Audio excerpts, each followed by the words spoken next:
as I was just mentioning, I get so excited about the Olympics. Summer, winter, Olympics, I don't care what they are. It's life unfolding before your very eyes. It's absolutely incredible, the lessons we learn from people devoting themselves to excellence, focusing, doing everything right, and sometimes after doing everything right, everything doesn't go right. It could be a disaster at times. And it's a disaster. This is what cracks me up. It's a disaster on a world screen. I mean, like, you're putting your life right there on the television screen and say, "Hey, world, take a shot at me." And that's what competitors do. That's what they do, is they put themselves on the line. And it's just one lesson after another, and we're going to talk about those today. Although before we begin, I just want to mention this is Mike Marshev conducting this particular program. I was delighted to see many of the folks on the line are old familiar faces, old familiar names. Thanks for coming in, getting another dose of New Jersey accent, hopefully with a message today. And for those people who know me out there, I'm a non-linear type speaker. We're going to go a little bit more linear today because of the slide base that I have and the timing element. But in most cases, when something pops into my head, that's where we go with it. So that's not to bore people. Whoever is listening, just hold on, because you never know where we're going to end up on this thing. As ideas pop into my head, I share them with you, and hopefully you grab onto them, become stimulated, put them to work, and then cash in on the event. So with that said, I'm going to hit this button, and we're going to go over to the Olympic rings. You should see the Olympic rings, and we're going to talk about new business generation with Olympic-style strategies. And first of all, there's some breaking news. On the left here, breaking news, how clever is that? And the news is that if you're looking for a fancy PowerPoint slideshow, folks, you came to the wrong place, because I'm not a graphic person. I don't know how to do that. I don't know how to make things pretty. You don't even have to look at the screen or the computer today. Just listen to the messages and grab onto those that make sense to you. Let the ones that don't make sense or don't pertain pass you by. Don't worry about that. But they're going to be some potentially life-altering messages here. And before we even begin, a word just popped into my head. This is nugget number one. This is lesson number one for you on the phone today. And that is, the word is leverage. Leverage is the word. And what that means is that you want to maximize everything you do, because time is not on your side out there. Whenever you have a success, whenever something good happens, I want you to sit back and say, how else can I benefit from this particular situation? Last week, I received an email, and it just struck a chord. And I said, you know what? I'm going to put a webinar together, and I'm going to offer it to my database, which is exactly what I did. And I put a webinar together, went to GoToWebinar, scheduled it, shot it out to my database. Over 150 people signed up for it, and it was a fun experience. I enjoyed it. So there's the program. I said to myself, how can I leverage this program? And I said, I'm going to call up people I know. So I called up Mark, and I said, Mark, how would you like to do this? And he said, sure, let's do it. So I did it once, and I leveraged it, and you're proof positive that it's working, because here you are on the phone today in front of your computers. And the message there is, when you get a group, when you get a sales letter, when you get an email, when you get something in your business that works, sit back and say, how can I leverage this work? It's already done. How can I leverage this work to get maximum distance from it? If you have a group on a cruise from a church and it works, there's only about 55,000 other churches out there. Send the exact same proposal to somebody else, and it's going to work again. That's called leverage. This is proof positive. You're on the phone today. Don't tell me it works. There you go, Mike. Nice PowerPoint there. We're going to get off of that slide right there. That's as clever as I get. That's it. And here we go. Let me just hit a few more slides and go to this purple one. I think it's purple. Who cares?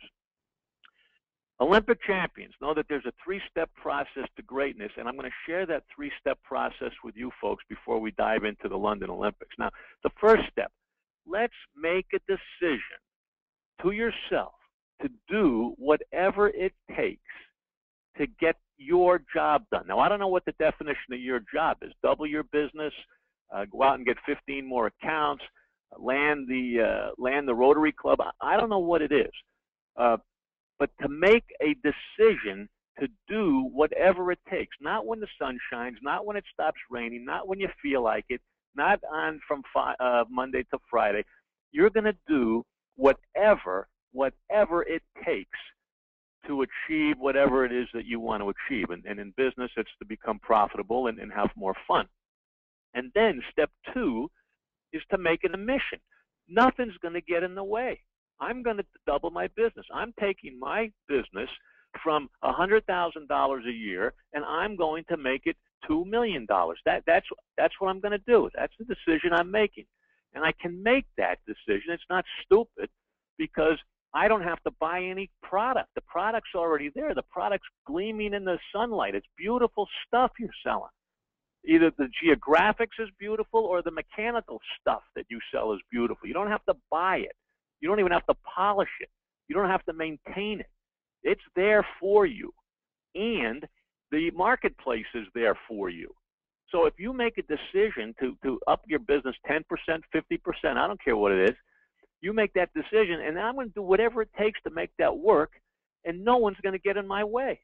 Get out of my way. I'm going to get this job done.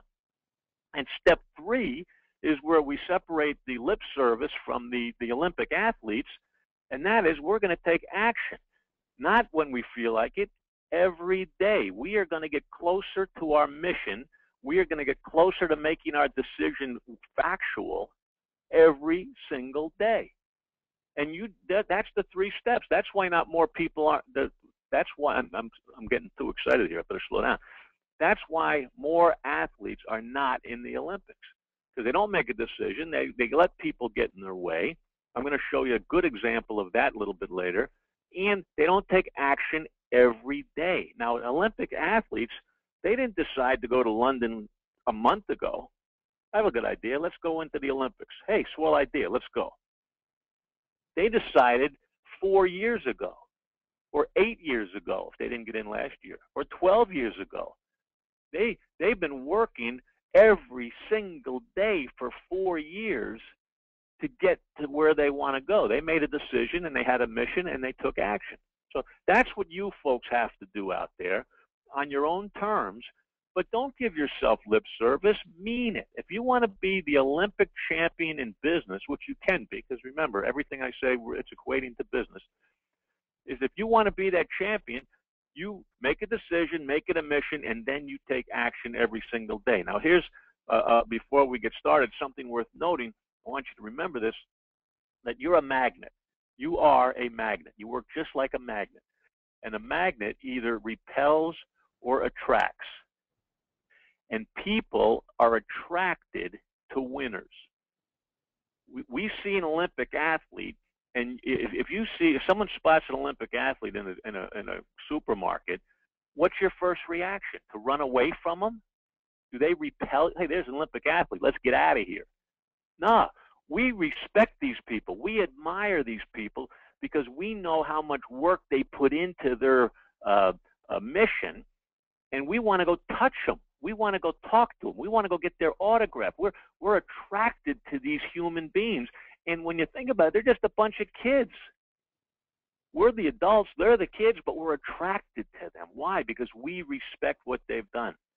And people will be attracted to you once they respect what you do. And that means practice, and that means learn, and that means study your trade, and that means know your trade. And we have to do more of that. We're attracted to Olympic athletes, and I want people to be attracted to you. But remember, you're also repelled by people. We don't want to repel people. Nugget number 1, and you got to get this straight and get it straight early, that you're in the marketing game. You may think you're selling this. You may think you're selling that, tours, airline seats, cruises, I don't know.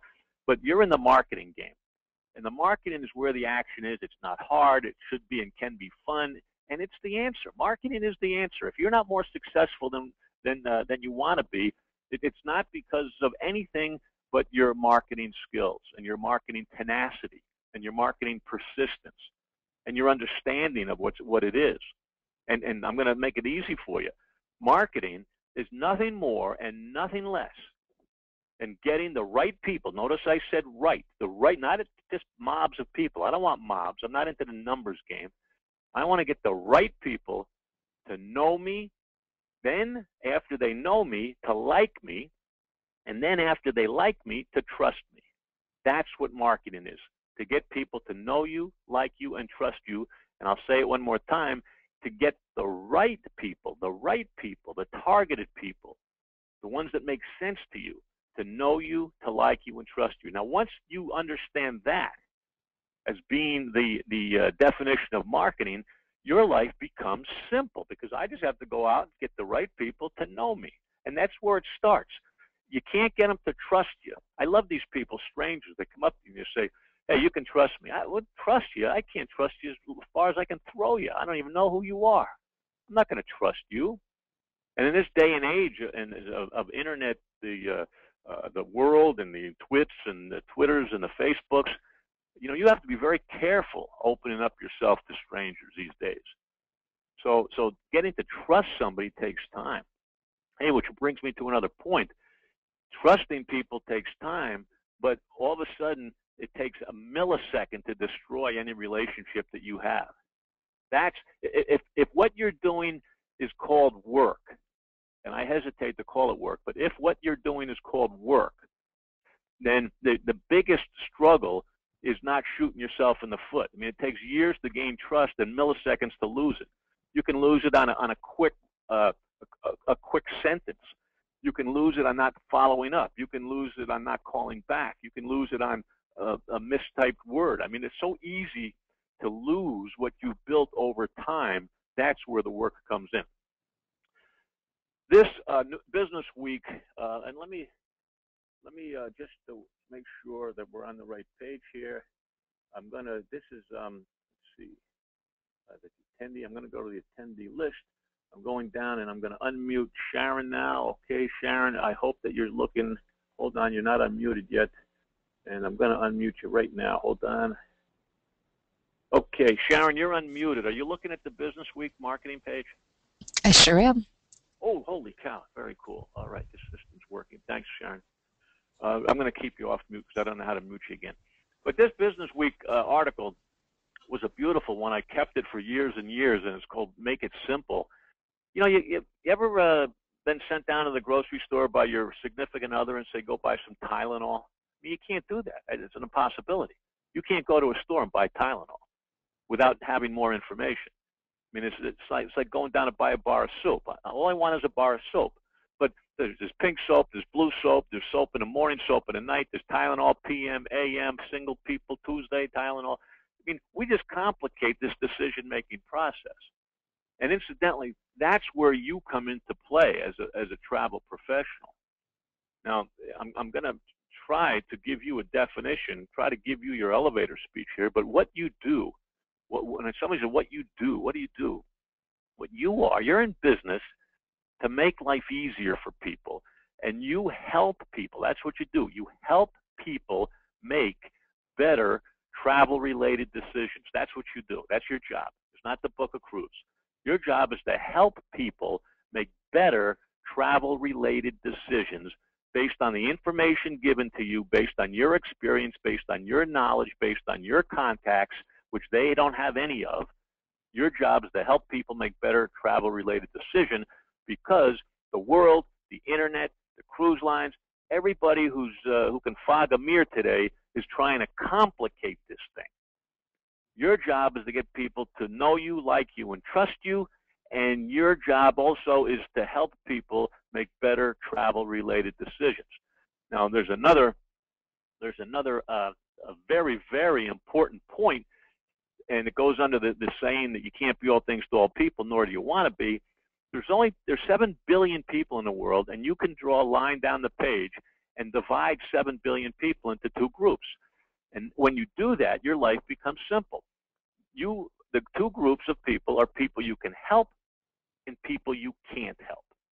There it is. It's 7 billion people fall into 2 categories: people I can help and people I can't help. And your job is to go find the people you can help. And some people don't want your help. Some people don't like you. Some people don't want to know you. Some people can do it themselves. I'm smart. Go to the internet. Do it yourself. By all means. God bless you. But I'm looking for the people who need my help, and I can help them. And once you get that as an understanding, you jump out of bed in the morning, I'm going to go find some people I can help. And next thing you know, it's Friday and Saturday and the week flies by. Your problem, however, is visibility. That's I don't even know who's on the phone. I don't know you guys. But I know this. Your problem is visibility. Not enough of the right people know you're alive. That's the problem. So if you want to attack the problem, is to get more of the right people to know you're alive, because then they're going to like you. First they know you, then they like you, then they trust you. There it is right there. But here's another little mistake you may be making. I don't know. I'm stepping out of school here. But you may be boring them to tears once they do know you. Ladies and gentlemen, you're not in the root canal business. You're in the cruise and the Disney and the world and the Alaska and the Mediterranean. You're in the action business. And if I meet you and you start boring me to tears with your dialogue and your stories and your bogus pitches, that's terrible. That's shooting yourself in the foot. I want you to bring your personality to this thing. And make no mistake about this. I've said this 1,000 times. Enthusiasm sells. You get enthusiastic about your business, and people will see that. You get enthusiastic. I don't care. Listen, I don't care where you buy it. I don't care where you buy it. I don't care how you get the money. I don't care what you do. Go to the internet. Do whatever you want to do. But get to Alaska. I'm telling you, you're going to love Alaska. I don't care how you get there. I don't care who you buy it from. Get to Alaska. And incidentally, if your kid is 16 years old, take a cruise with your kid before they get up. And then 2 more years, they're gone. You're going to lose them. Take a family reunion on a cruise with your family. I don't care who you buy it from. I don't care when you go, where you go, what ship you go on. Just do it, because you don't have much time and your family's going to be disintegrating soon. That's kind of a sample. I mean that, though. Okay, here we go. Let's flip over to the Olympics. What can we learn and gain from watching world-class competitors? Why attitude's so important? Practice, coaching, and then I'm going to leave you with a little 2-step, and then we get back to work. I love the Olympics. I mean, it's just so fascinating to me that these people train like they don't eat. They don't eat like we do. They don't date like we do. They don't play like, they don't do anything like we do. They're Olympic athletes, and they're on a mission. And boy, I can't think anything greater than having those rings and your nation, your country written across the back of your jacket. I just can't think of anything so cool. And I want you to relate these next couple of lessons to to your business. I'll say the messages. Don't think about Olympics. Think about your business, because that's what we're talking about. And in any competitive race, I mean, the start, things are over so fast. If you don't start right, you really don't have a chance. Starting is very, very important. How you get out of the blocks, how you start your week, how you start your day, how you start your conversation, how you pick up the telephone and start the way you talk on the telephone, how you start your emails. Starting is very, very important. And anybody who has been training, the hard part is to get started. Once you get started, then momentum takes over. So the start is very, very important.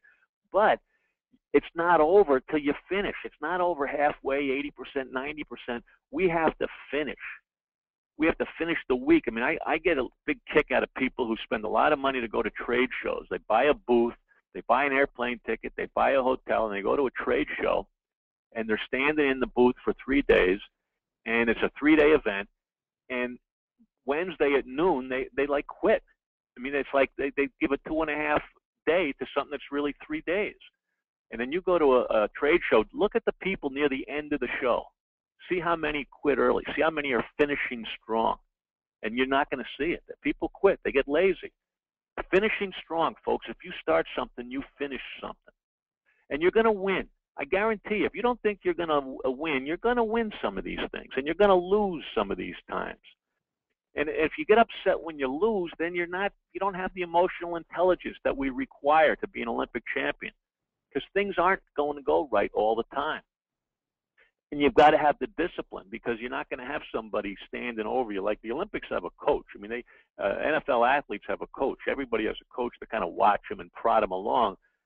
I hope you have a coach, but if you don't, you got to have your own built-in discipline. And if you're home-based, that makes it more difficult. You have to be disciplined. You have to be regimented. You have to do what needs doing all the time, because you made a decision and you have a mission.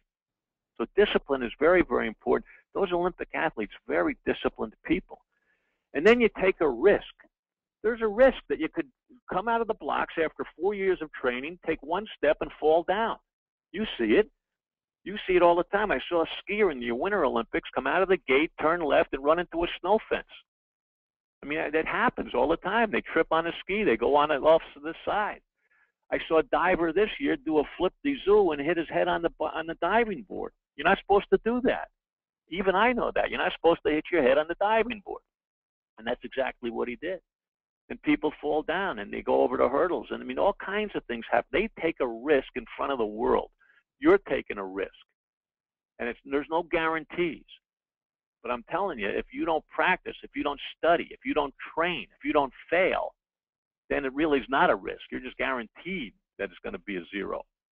And then you got to be consistent, not a flash in the pan. To be an Olympic athlete, you got to be fast all the time. You got to be good all the time. You got to be on your mark all the time. And your consistency, folks, is not when you feel like it. It's when the game begins. And your game begins at 7:30 in the morning and ends at 7:30 at night. I don't know what your hours are, but you got to be on all the time. There's the consistency of an Olympic athlete. They're consistent. It's over and over and over. They do it right. Then you got to be patient, because some things do take time. Some things aren't going to unfold as fast as you want them to unfold. And then you got to be coachable. Now, coaching is one thing, but coachable. Can you take the criticism? Can you take the failure? Do you learn by your own failures? Olympic athletes, they fall down a lot. And then they look at the film and say, why did I fall down? What did I do? How did I miss that hurdle? Am I grabbing the pole right on the pole vault? Am I leaving the ground at the right angle? I mean, they're studying. They're being coached. And you've got to be coachable, and you've got to take constructive, I don't like the word, but constructive coaching, but it really is constructive criticism, but you've got to be coachable. And then you've got to practice. And I'm going to zing you right now under the word practice. How many business books are you reading right now to help you be a successful business person? Now notice, I didn't say book. I didn't say what book. I said what books, with an S on the end. I mean, what are you studying? What are you learning? Are you learning about people? Are you learning about geography? What are you studying now other than a romance novel? I hope it's something. And nutrition. With everything being equal today, the ships, the destinations, everything's equal today. What's different? Well, the difference is you. You're the competitive edge. You are. You. And are you taking care of yourself? You're the competitive edge. You're the product. You're the difference. You're that millimeter that makes a difference. Are you eating right? Are you sleeping right? Are you exercising right? Olympic athletes eat right, exercise right, and they sleep right. Are you doing that? Because you're the product. You're the event. Are you setting the right goals? Olympic athletes have been setting goals for 4 years. And then they have teamwork, and you have teamwork. You're part of a huge team, an organization that can help you. And my question is, are you using your teammates? Are you relying on your teammates? Are you pulling your weight as a teammate? Those are all questions I have. So, why is attitude so important? Because if not you, who? If you're not going to make this thing work, who is? I don't care. If you're not going to feed your family on a regular basis, I don't care. You got to do it. So if you don't have the confidence in yourself to get this job done, nobody's going to. I mean, it's going to be a disaster. And the reason you have self-doubt sometimes, I think, I'm speaking out of school there, but the reason you have self-doubt is because maybe you're reading too many romance novels and not enough business books. Maybe you're not going to enough trade shows. Maybe you're not taking enough notes and doing something about it. You know when you're not doing everything you can do to become successful. I don't know it. You know it. And if you know it and you don't feel like you're anteing up, then you're going to have self-doubts and you're going to be a disaster. So you got to pay that price. And look at this picture here. Look at this guy. he lost both legs when he was a youngster. I think he was under 10 years old. Don't quote me on that, but he was a youngster. It wasn't when he was 20. It was when he was 10. Can you imagine him as a 10-year-old going up to his parents and say, you know, I think I'm going to be in the Olympics? What do you think they would tell? What do you think his parents told him when he said that? What do you think his neighbors told him? What do you think his school teacher told him? Jim, I know you're a nice boy, but you don't have your legs are you don't have legs. How can you be in the Olympics? Well, there he is. I'm not going to tell that kid he can't do something. You're not. If you tell him he can't do something. Well, I'm not going to tell you you can't double your business. I'm not going to tell you because I know you can. In that picture, if you have any excuses of why you can't do something, ladies and gentlemen, on this telephone today, I don't want to hear them because you can do it. You may not want to do it. You may not want to pay the price to do it. You may not feel like doing it, but don't tell me you can't do it because you can do it. And all athletes have coaches, and people are coachable. If you have a coach, you don't say, Coach, I'm not going to listen to you. Yeah, you listen to your coach. You got to be coachable. You have to know that you can be better than you are. And with input from people who know, you can get better. Now, is the athlete better than the coach? Sure he is. The athlete can beat the coach every time. But the coach spots things because he's from a distance. He can spot the weaknesses. He can spot the strengths. He can help you with strategy, and then he reinforces it. And I want you to go out in your neighborhood and your family, and I want you to get your own coach, somebody who will talk to you, not what you want to hear. Now, ooh, aren't you a nice boy? Hey, if you want love, they say, go buy a dog, okay? If they're a pat on the head, bingo, bingo. But if you want to get better at what you're doing, trust somebody who'll tell you what you need to hear. And there's an old saying, never trust the person who won't call you a blankety blank to your face. I mean, that's what we want. We want to get better. And Olympic coaches get mad at they love the athletes. They love these guys, but they'll get mad at them. They'll get stern with them. They'll get harsh with them when they don't do what they think they can do. But you want to find somebody who'll be honest with you if you want to be an Olympic caliber business person. I mean, it's simple as that.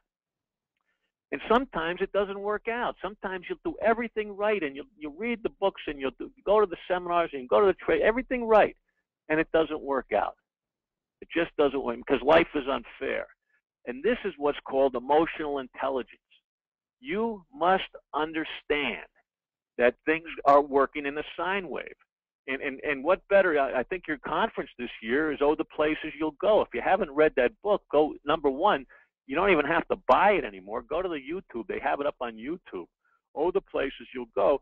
It reminds you that life is a sine wave. And if you're going up, I guarantee you'll be coming down soon. And if you're coming down, I guarantee you'll be going up soon if you don't quit or crawl under a rock. But knowing that is called emotional intelligence. Knowing that you have the deal in the bag and it doesn't come through, that's emotional intelligence. That's big league sales competition.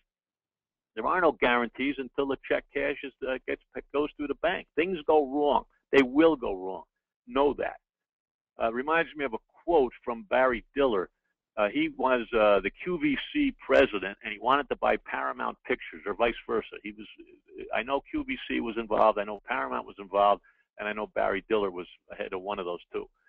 And it was $1 billion transaction, and his company lost.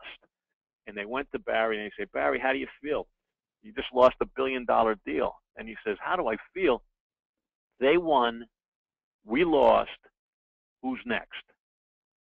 And that's the attitude of a competitor, is that, okay, we didn't win this race. Next week, there's another race.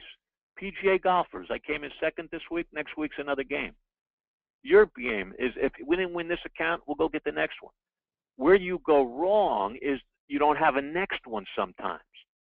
See, that's where your marketing comes into play. You got to have 4 or 5 or 6 next ones ready to roll. So if you don't get one, bingo, I'm off to the next one.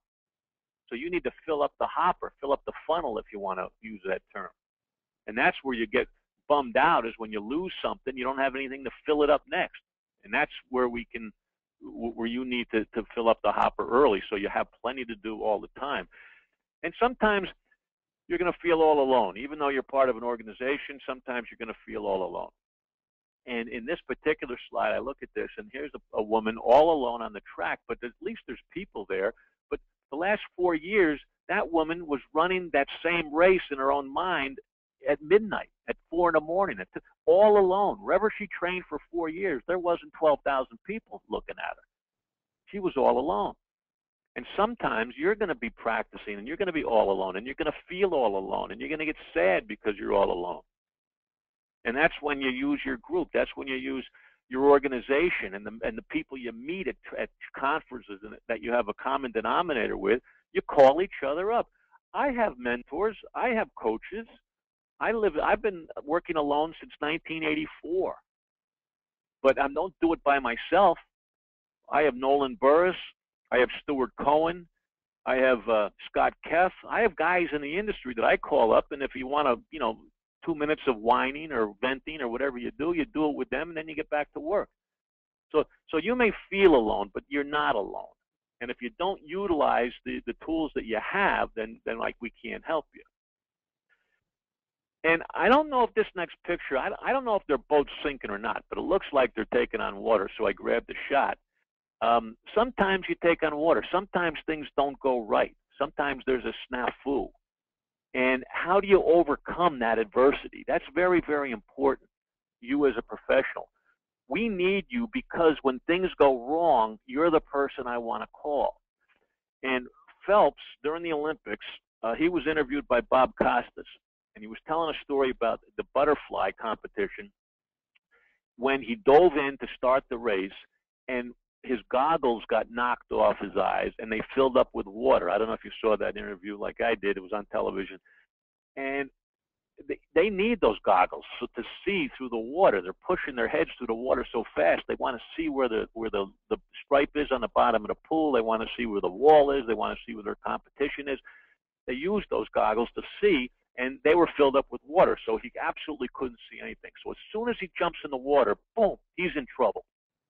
And he flipped into plan B.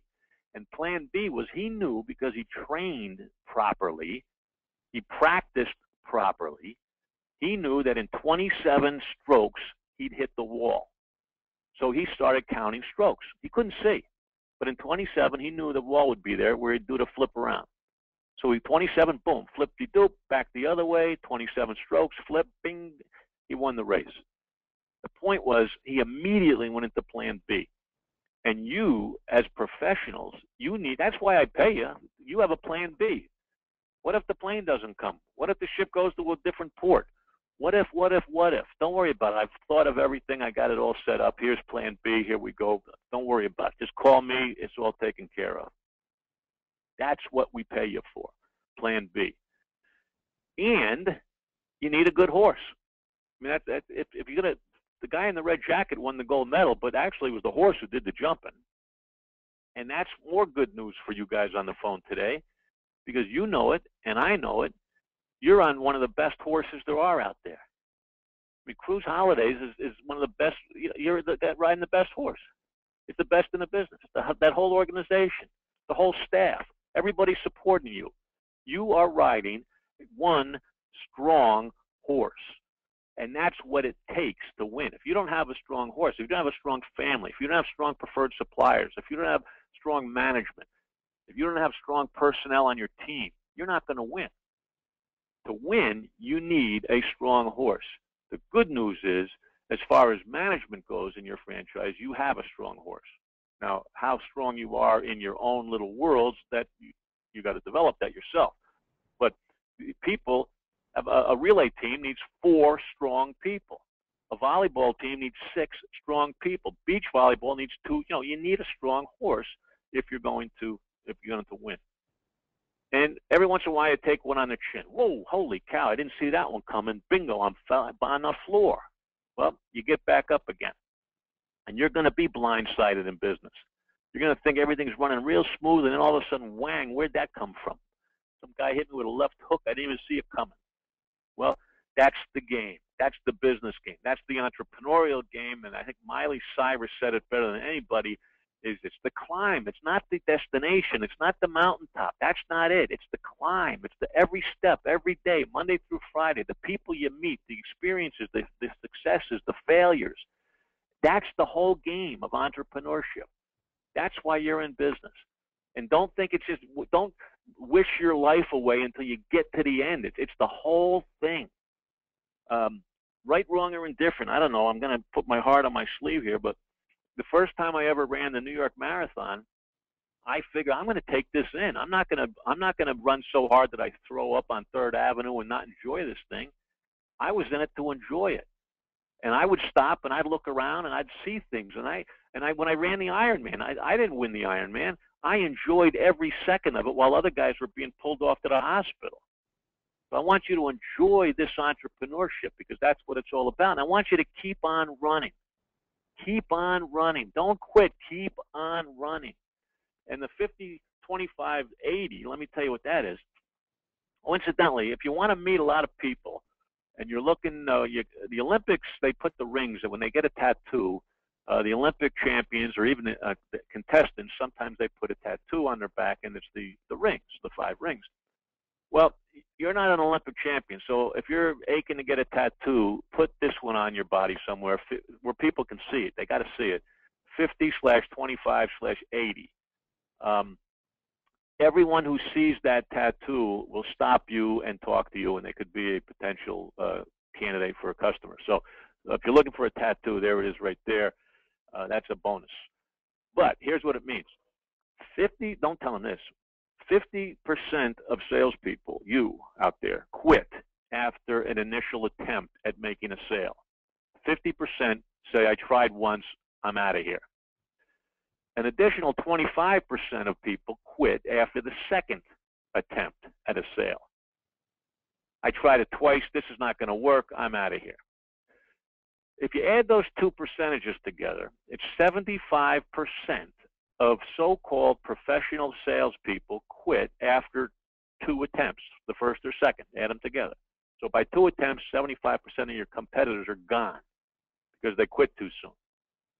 80% of sales happen after the 5th contact. And that's so logical because it takes time to build up trust. For me to give you money, I have to know you. And then I have to like you. Then I have to that takes time. So 80% of positive transactions happen over time. And the time happens to be after 5 times I get to check you out. But 75% of you are quitting too soon. You see the dichotomy there. I don't know if that's Shannon. I don't know if that's the right word or not, but go with that one, dichotomy. That they don't understand how the game is played. You have to be wearable over time with your target audience. That's the key. And most people quit too soon. And you're not going to do it because you're going to keep on running like this guy here. And then again, you have everything. I've done everything right, Mike. I've done everything you told me. You know, everything you said made sense. I did it, and it didn't work. I'm just running out of gas. Why did I get in this business? Why did I do this? Why I should have stayed doing what I used to do. It was easy. All I had to do was show up from 9 to 5 and spend 50 years like that, and then life would be grand. Sometimes you just run out of gas, and you want to quit. And Olympic athletes, they run out of gas. They've done everything. I just gave you everything I had, and it wasn't enough. So what do you do when things don't go your way? What do you do? Well, I said it earlier. You call up your friends. You call up your mentors. You cry a little bit. You moan a little bit. You whine a little bit, and then you get up and go back to work. That's what you do. You get back in the game because it's the journey. That's why. And that's what makes an entrepreneur who it is. Folks, make no mistake about it. Speed wins. Ask this guy, Mr. Bolt. This guy happens to be fast. I mean, he's fast. And speed wins. It wins in foot races, horse races, car races. Speed wins. It's a great advantage to being fast. So, relating it to business, what areas can you become faster in? And I want you to take a piece of paper, and I want you to be honest with yourself. What areas can I be faster in? And one area could be I can be faster answering the phone. I can be faster returning emails. I can be faster getting proposals out. I can be faster answering people, whatever questions. I got an email yesterday. A woman sent me an email, and I answered her. And her response was, I'm going to make this embellish it a tad, but she said, "Wow." She said, "You answered me right away." I said, "How?" And then she said these words, "How professional is that?" Now, I'm not suggesting that answering someone fast is or is not professional. I don't know. I have no idea. But I'm telling you that the impression that this person had because of speed gave her the impression that I was professional. Now, you people who know me better than that will go to task with that. But she thinks I'm a professional. I'll go with that, based on something as simple as answering an email in an expeditious fashion. And the reason why is because this woman is spending all of her life talking to robots on telephones. She's asking a question and no one's answering her. The world is teaching this woman that nobody's fast today. So when you then show her that they're wrong, you're going to get a position that they're going to give you a shot. I hope I made that clear because I understood everything I just said. Speed wins. If you want an angle up on your competition, answer people faster because that's what they want. Now, if I ask you a question and you answer me in 5 days, I position myself in your world as a 5-day guy. If you answer me in 3 days, I'm a 3-day guy. If you answer me the next day, I'm the next day guy. But to me, I am the most important person in the world. I'm the most important person in my world. And you're treating me like a 3-day guy. Well, that doesn't smack for relationship. If I think I'm important and you treat me like I'm important, we've got something going. So if you answer me back in 20 minutes, 10 minutes, 5 minutes, you're saying, Mike, you're important to me. Let's talk. I'm going to like you. And I'm just as I think about this, remember, people like people who like them. If you show me that you like me, I like you. If you show me that I'm a 5-day guy, I'm not so crazy about you. Now, if you don't believe what I just said, I can't help you because it's true. That's how people operate. And winning is often by the slightest margin. You don't have to be twice as good as anybody. You just have to be a little bit better than somebody, a little bit faster, a little bit nicer, just a little bit. Just tweak it a little bit, and it works. And you see that in the Olympics. They win by fractions of a second. The divers win by fractions of a point. It's so minuscule, the difference between a gold medal winner and a non-winner. It's incredible. Well, the same thing's in business. It's just a small fraction of a difference. You can be a lot better. And don't forget to celebrate your victories. You worked too hard, too long, you invested too much, and then something good happens and your knee-jerk reaction is, hey, get back to work. No, don't get back to work. Go buy a case of beer. Go buy a pizza. Go celebrate. I'm not suggesting you do what the Prince did in Las Vegas last week, but depends on what he was celebrating, who knows. But the point is, you celebrate your victories. And don't be too big or too businesslike or too suity or whatever you want to call it. You're working hard. And if somebody in your world does something good, it's time to celebrate. The soccer people do it. They run back and forth. Nothing happens, nothing happens, nothing happens. All of a sudden, a goal is scored. And what do? They mug each other. They roll around the grass. They celebrate. Guy hits a home run. You run to the home plate. Everybody give him high fives, low fives, chest bumps. I don't know what you do. You celebrate good things. Become a celebrator. And teamwork. It's all in teamwork. And your team is the whole cruise holiday organization. And that's what you play your part. They'll play their part. Everybody plays their part, and you win. Everybody works hard, plays hard, practices hard. You win together, you lose together. And this is probably my favorite slide right here. Get over your hurdles, folks. You're going to have them. Now, anybody who knows this race, this is a foot race. The hurdles is a foot race from A to B. It's a speed to get your body from the starting line to the finish line. That's the race. Okay, it's timed, and the fastest person from A to B wins. But to make it interesting, we're going to put these little things in the way. And we're going to call them hurdles, for lack of a better word. But it's a 100-yard dash with things in the way. That's what it is. Well, you go faster when your feet are on the ground. When you're up in the air, you do not go as fast as when your feet are on the ground. So you ask any hurdler, and their strategy is to get their feet back on the ground fast, to get it high enough to get over the obstacle, and then get that right foot back on the ground so you could be fast again. So in business, you're going to have these hurdles. Don't hang up in the air because you're not fast up in the air. And remember, speed wins. You want to get your feet back on the ground. You want to get over, address the hurdle, get over the hurdle, and get back down on the ground. And instead of hurdles, let's call them issues or concerns or problems. The faster you get over those issues, concerns, or problems and get your feet back on the ground running hard again, you're going to be a winner. This is a great, great slide, as is the next one. The next one has to do with swimming. And this slide, get a load of this now. You don't see swimmers flailing away in the pool. The guy who has the most strokes doesn't win. Okay, it's not how can I get 10,000 strokes in between this wall and that wall. It's not flailing and pounding the water that wins. In swimming, it's the distance traveled per stroke that wins. And if you notice, they're very fluid. They're very rhythmic. Same thing with your ice skating. Those long distance ice skaters, you know, they put their hands on their back, lean over, and take a big stride with their left foot, and then a big stride with their right foot. And it looks like they're just warming up, and they're going fast because it's the distance per stroke in swimming and in skating. Well, in business, this goes back to my leverage story. It's the distance that you travel per piece of effort, be it an email, a letter, a proposal, a relationship. It's the distance carried per stroke that's going to bring you to the winner's circle, not the number of strokes. I hope that's clear because, again, I understood everything I just said.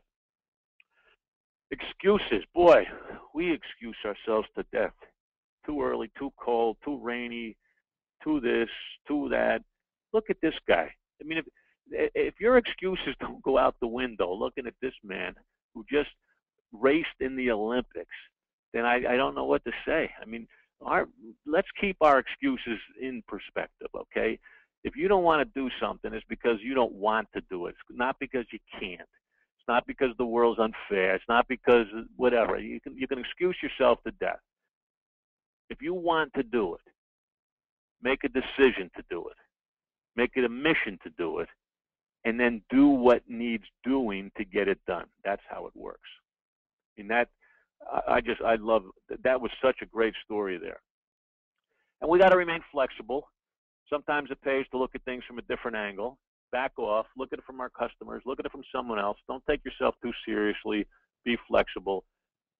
Sometimes we covered this. Sometimes you win. Sometimes you lose. Who knows? It's the journey, but it's getting your country's name on your back. That's what it's all about. You're entrepreneurs. You're in the game. You're not corporate suits. You're in the game. Have fun playing the game. And I'm not sure. I've never done this personally, but I have a funny feeling that you're not supposed to be staring at that side of the beam. I think she's got a little out of kilter there. She lost her balance, and the whole world was watching that little girl do that. And that's not a real flattering pose for being a gymnast. And sometimes life just doesn't seem fair. So if I were you, I would take that picture and put it on my desk and remember that when you get whacked in the head, you're not alone. But look what happens. Look what happens once you get back on your feet. Sometimes you get exactly what you deserve. Sometimes you win the gold medal because you didn't quit. You didn't cry. You didn't excuse yourself. You did it. And you can do it. You can double your business. You can have your gold medal. And if you're lucky, you can even get yourself on a cornflakes box. I mean, who knows? How cool would that be? I mean, there it is. I mean, and that's the same. There she is right there. Things don't always go right, but sometimes they do go right. So here's what I want to do. I want you to remind yourself that you give before you get. We have to get people to know us, like us, and trust us. That's the whole key. So you do that by giving people something. And one of the best things to do that I found, and it's been in business and marketing 1,000 years, is you give information. about Bermuda, about Alaska, about whale watching, about selecting cruises, about packing. You give people some information. And in that, guys, if you write to and there's no operators standing by here. I'm not gonna. There's no operators. But if you go to MikeMarchev.com/Olympics, you see the URL there, www.MikeMarchev.com/Olympics.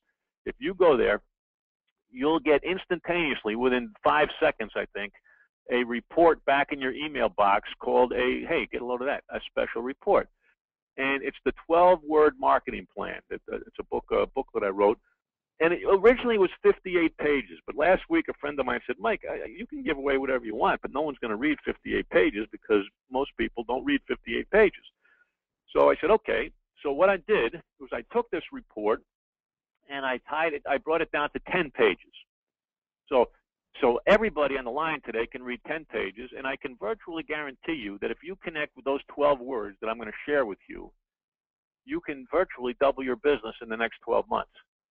And I say that very seriously. So go to MikeMarchev.com/Olympics, and you're going to get a 10-page. Oh, you know what? Here's a bonus here. The 10th page is the cover. So really, you're getting 9 pages. So don't tell me you can't read 9 pages.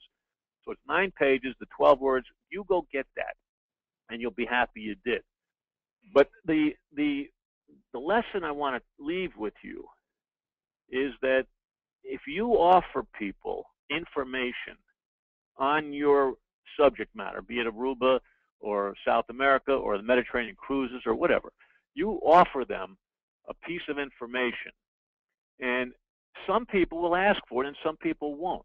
But the people who do ask for it are telling you that they're interested in the subject matter. And then the way you follow up, the way you're consistent and persistent and polite and professional, and the way you follow up on that inquiry will either lead to a sale or it won't. But your first step is to get more of the right people to know you.